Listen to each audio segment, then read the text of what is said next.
Hello दोस्तों, स्वागत है आप सभी का कृषि विज्ञान क्लासेस यूट्यूब चैनल पर। दोस्तों, आज हम बात कर रहे हैं बीएससी एग्रीकल्चर फोर्थ सेमेस्टर में क्रॉप प्रोडक्शन टेक्नोलॉजी सब्जेक्ट की। और इस सब्जेक्ट में हमने काफी फसलों पर चर्चा कर ली है और इसी कड़ी को हम आगे बढ़ाते हुए आज की क्लास में हम चर्चा करेंगे सनफ्लावर, जिसे हम सूरजमुखी भी कहते हैं। इसके बारे में हम संपूर्ण चर्चा करने वाले हैं। क्लास काफी इंपॉर्टेंट रहने वाली है, इसलिए क्लास के अंत तक जुड़े रहें।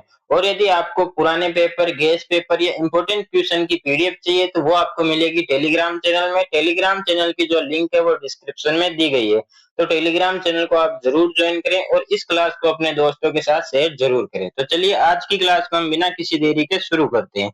आज की क्लास में हम सूरजमुखी के बारे में संपूर्ण चर्चा करने वाले हैं, जो आपके सिलेबस में टॉपिक वाइज दिए गए हैं। तो सबसे पहले हम इसके इंट्रोडक्शन की बात करते हैं। तो इसका जो कॉमन नेम होता है वो होता है सनफ्लावर, और इसका जो बॉटनिकल नेम होता है वो होता है आपके हेलियंथस एनस, इसका बॉटनिकल नेम होता है।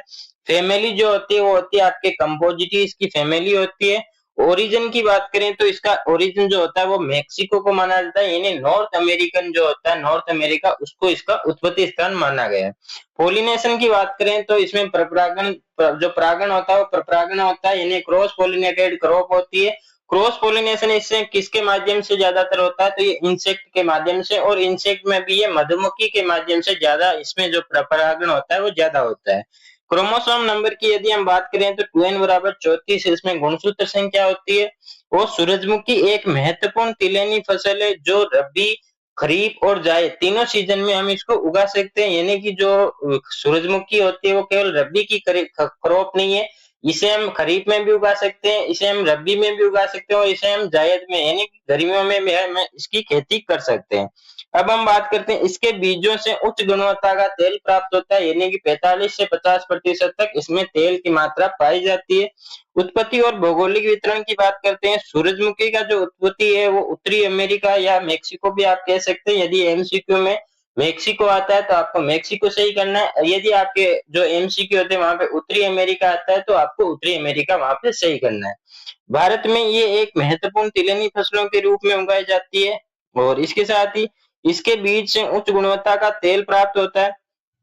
और कर्नाटक, आंध्र प्रदेश, महाराष्ट्र, तमिलनाडु और उत्तर प्रदेश जैसे प्रमुख राज्यों में उत्पादक राज्य है। यानी कि जो भारत में प्रमुख उत्पादक राज्यों की बात करें कि जो सूरजमुखी होती है उसकी खेती किन किन राज्यों में की जाती है, तो उनमें मुख्यतः आते हैं कर्नाटक, आंध्र प्रदेश, महाराष्ट्र, तमिलनाडु और इसके साथ ही उत्तर प्रदेश।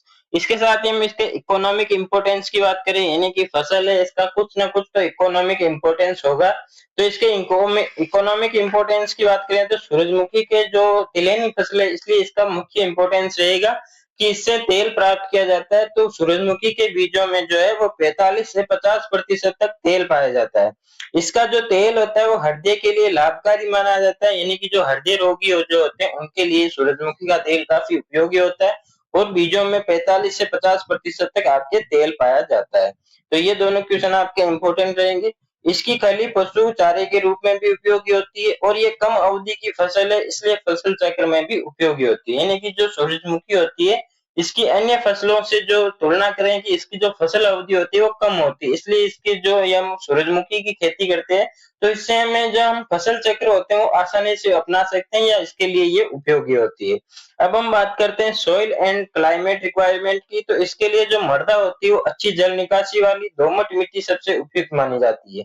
यानी कि जो सूरजमुखी होती है उसके लिए मृदा की यदि हम बात करें तो एक तो सभी फसलों में आपको कॉमन याद रखना है कि सभी में जल निकासी वाली मृदा होनी चाहिए, सिवाय आपके धान के, जो कि धान में आपके नहीं होती, वो एक खरीफ की फसल है, इसलिए आपको रबी की फसलों में इस सेमेस्टर में आपको केवल यही याद रखना है कि सभी में आपको कॉमन याद रखना है जल निकासी वाली मृदा होनी चाहिए, और ज्यादातर में दोमट मृदा इसमें चाहिए होती है। और इसके साथ यदि हम आगे बात करें मृदा के पीएच, तो 6.5 से लेकर 8.0 तक इसके मृदा का पीएच उपयुक्त माना गया है।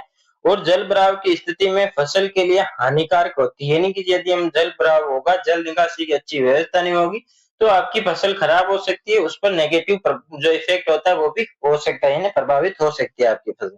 क्लाइमेट रिक्वायरमेंट की बात करते हैं तो सूरजमुखी के लिए समशीतोष्ण जो जलवायु होता है वो उपयुक्त माना गया है। उनको अंकुरण के लिए जो टेम्परेचर होता है वो 20 से 25 डिग्री सेंटीग्रेड होना चाहिए, यानी कि जो सूरजमुखी होती है उसका पौधा जब अंकुरण हो रहा हो तब जो तापमान होना चाहिए वो 20 से 25 डिग्री सेंटीग्रेड होना चाहिए।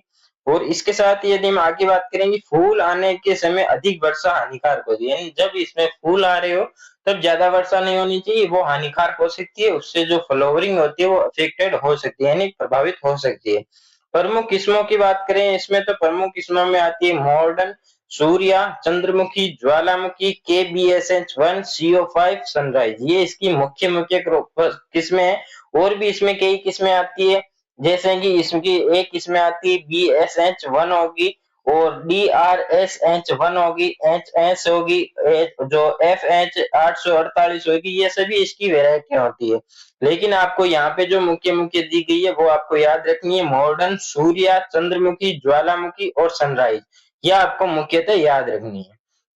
अब हम इसकी बात करते हैं किसकी, कल्चरल प्रैक्टिस की, यानी कि जो आपके मोस्ट इंपोर्टेंट जो क्वेश्चन आते हैं वो कल्चरल प्रैक्टिस से और वेराइटियों से आपके पूछे जाते हैं। कल्चरल प्रैक्टिस में क्योंकि इसमें सभी पौधे की बुआई से लेकर कटाई तक सारी प्रक्रिया यहाँ पे आती है, तो इसमें जो कल्चरल प्रैक्टिस होती है वहां से आपके क्वेश्चन जरूर आएगा। खेत की तैयारी की बात करें तो सामान्यतः सभी में 2 से 3 जुताई करके मिट्टी को भुरभुरा बनाया जाता है और उसका समतलीकरण किया जाता है, इनमें मिट्टी को समतल बनाया जाता है। बुआई का समय जो होता है ये रबी की केवल फसल नहीं है, इसे हम रबी में भी उगाते हैं, इसे हम खरीफ में भी उगाते हैं और इसे हम जायद यानी गर्मियों में भी उगाते हैं। तो इसके जो बुआई का समय होगा वो भी अलग अलग सीजन के लिए अलग अलग होता होगा। तो रबी के लिए इसकी बुआई का जो समय होता है वो अक्टूबर से नवंबर होता है। खरीफ के लिए यदि हम वर्षा ऋतु के लिए बुआई कर रहे हैं, खेती करना चाहते हैं, तो उसके लिए जो बुआई का समय होगा वो जून से जुलाई होगा। और यदि हम गर्मियों में इसकी खेती करना चाह रहे हैं तो इसके जो बुआई का समय होगा वो जनवरी से फरवरी होगा। तो ये होता है इसकी बुआई का समय। अब हम बात करते हैं इसकी सीड रेट की, यानी बीज दर की। तो इसके लिए बीज दर जो होती है वो 8 से 10 किलोग्राम प्रति हेक्टेयर बीज की आवश्यकता होती है, किसमें, सूरजमुखी या सनफ्लावर में इसकी आवश्यकता होती है। स्पेसिंग की बात करते हैं तो कतार से कतार की जो दूरी होती है वो 60 सेंटीमीटर रखनी चाहिए, और पौधे से पौधे की जो दूरी है वो हमें 30 सेंटीमीटर हमें दूरी रखनी चाहिए। इससे क्या होगा कि पौधा अच्छी ग्रोथ करेगा, उसे बढ़िया स्पेस मिलेगा, इससे फ्लावरिंग भी अच्छी होगी। और यदि हम बात करते हैं फर्टिलाइजर मैनेजमेंट की, तो इसमें अनुशासित जो उर्वरक मात्रा होती है वो 60:60:40 में NPK देना चाहिए, प्रति जो किलो प्रति हेक्टेयर हमें देना चाहिए। लेकिन जो तिलहनी फसलें होती है उनमें मुख्यतः हमें सल्फर देना चाहिए। क्यों? क्योंकि सल्फर जो होता है उससे तेल ज्यादा बनता है, यानी सल्फर जो जो सल्फर होता है उससे तेल का निर्माण होता है, तेल उत्पादन में बढ़ता है, और तिलहनी फसलों का मुख्य जो उद्देश्य होता है वो तेल उत्पादन करना होता है। तो इसमें हमें सल्फर युक्त उर्वरक जैसे कि SSP हो गया, अमोनियम सल्फेट हो गया, थायोयूरिया हो गया, ये सब हमें इसमें उपयोग करना होता है, क्योंकि सल्फर तेल की मात्रा को बढ़ाने में सहायक होता है। यानी कि आपको सभी जो तिलहनी फसलें होती है उनमें आपको सल्फर जरूर प्रयोग करना होता है, क्योंकि ये जो है वो तेल की मात्रा को बढ़ाता है, और तिलहनी फसलों में तेल ही इसका मुख्य उत्पादन होता है। सिंचाई की बात करें तो 3 से 5 सिंचाई आवश्यक होती है, कब कब, फूल आना और बीज भरना, यानी कि जब पौधा अंकुरण हो रहा हो, तो उसके साथ ही जब उसमें फूल आ रहे हो, यानी कि पहली तो आपको जो ग्रोथ हो रही है यानी कि पौधा अच्छी ग्रोथ कर रहा है तब आपको करनी है सिंचाई, दूसरी आपको फूल आने आते समय, और तीसरी आपको करनी है बीज भरते समय। और आपकी यदि सिंचाई की अच्छी व्यवस्था है तो आप बीच में भी यदि आवश्यकता हो तो सिंचाई कर सकते हैं। ऐसा नहीं कि केवल 3 सिंचाई करनी है, 3 से 5 सिंचाई यहाँ पे दिया गया है, तो नॉर्मली आप फसल को देखकर कीजिए सिंचाई की आवश्यकता है या नहीं, या उस हिसाब से आप कर सकते हैं। प्रमुख कीटों की बात करें तो इसमें एक मुख्य कीट जो लगता है वो लगता है हेड बोरर, जिसका बॉटनिकल नेम होता है हेलिकोरोपा आर्मीजेरा, इसका बॉटनिकल नेम होता है। इसके क्या लक्षण होते हैं, क्या हानि होती है और नियंत्रण कैसे कर सकते हैं, तो इसके जो फलों का जो भाग होता है उसको ये खाता है, बीजों की जो संख्या होती है वो कम हो जाती है, और इसका जो नियंत्रण होता है वो स्पिनोसाइड छिड़काव कर सकते हैं, नीम ऑयल का भी हम इसमें प्रयोग कर सकते हैं, इससे इसका हम नियंत्रण कर सकते हैं। इसके साथ ही यदि हम बात करें प्रमुख रोगों की, यानी कि इसमें एक मुख्य जो रोग होता है वो होता है अल्टरनेरिया झुलसा रोग, इसमें देखने को मिलता है, और ये होता है अल्टरनेरिया हेरियंती के कारण कारक होता है, जो इसके कारण ये होता है। लक्षण क्या होंगे कि पत्ती पर हमें धब्बे दिखाई देंगे, और इसके साथ ही इसमें जो उपज की बात करते हैं तो औसत उपज जो होती है वो 15 से 20 क्विंटल इसमें औसत उपज होती है। लेकिन यदि हम अच्छी उन्नत तकनीक का प्रयोग कर रहे हैं, यानी कि हम अच्छी वैरायटी का चयन कर रहे हैं, उसमें क्लाइमेट और जो मृदा जल निकासी वाली उपयोग कर रहे हैं, उसमें हम कीट और रोगों का भी अच्छा नियंत्रण कर रहे हैं। तो यदि आप अच्छी तकनीक का उपयोग कर रहे हैं तो आपके जो उत्पादन है वो 25 क्विंटल तक भी संभव हो सकता है, यानी कि 25 क्विंटल प्रति हेक्टेयर तक भी प्राप्त हो सकता है यदि हम अच्छी तकनीक का प्रयोग करते हैं तो। अब हम इसकी जो नॉर्मल बातें होती है, जैसे कि इसके पुष्पक्रम होता है, जो पुष्पक्रम इसका होता है कैपिटुलम या रेसिम बीज होता है, और फल जो होता है वो एकियन प्रकार का होता है। इसमें ये एक C3 पादप है। यानी डीएनपी जो होता है ये पौधा होता है, और ये रबी खरीफ जायद तीनों में उगाया जा सकता है। और यदि हम बात करें इसकी जो बीज दर, वो भी हमने बात कर ली है कि 8 से 10 किलोग्राम प्रति हेक्टेयर बीज दर इसमें आवश्यक होती है। इसमें जो इसका जो तेल होता है उसमें लिनोलेइक अम्ल पाया जाता है, जो कि हृदय रोगियों के लिए उपयुक्त होता है। और यदि हम बात करें सूरजमुखी एवं जो कुसुम का जो तेल होता है उसमें बाजार में सफोला के नाम से भी उपलब्ध होता है, यानी कि जो सूरजमुखी का तेल होता है और जो कुसुम का जो तेल होता है वो बाजार में है ना सफोला के नाम से उपलब्ध होता है। कुसुम क्या होती है, ये जिसे हम साफ फ्लावर भी कहते हैं, ये हम नेक्स्ट क्लास में चर्चा करने वाले हैं।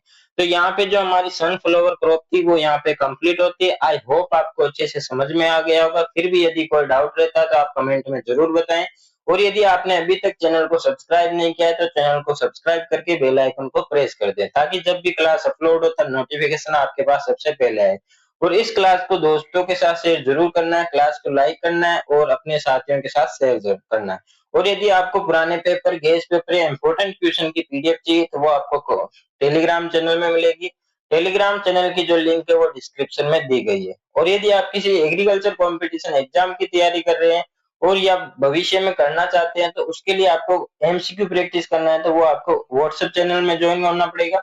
व्हाट्सएप चैनल में आपको मिलेगा डेली एमसीक्यू प्रैक्टिस करने को, उसकी भी लिंक आपके डिस्क्रिप्शन में दी गई है। तो आप व्हाट्सएप चैनल को भी ज्वाइन जरूर करें और टेलीग्राम चैनल को भी ज्वाइन जरूर करें। जल्दी मिलेंगे हम नेक्स्ट क्लास में नए टॉपिक के साथ। तब तक के लिए धन्यवाद। जय जवान जय किसान।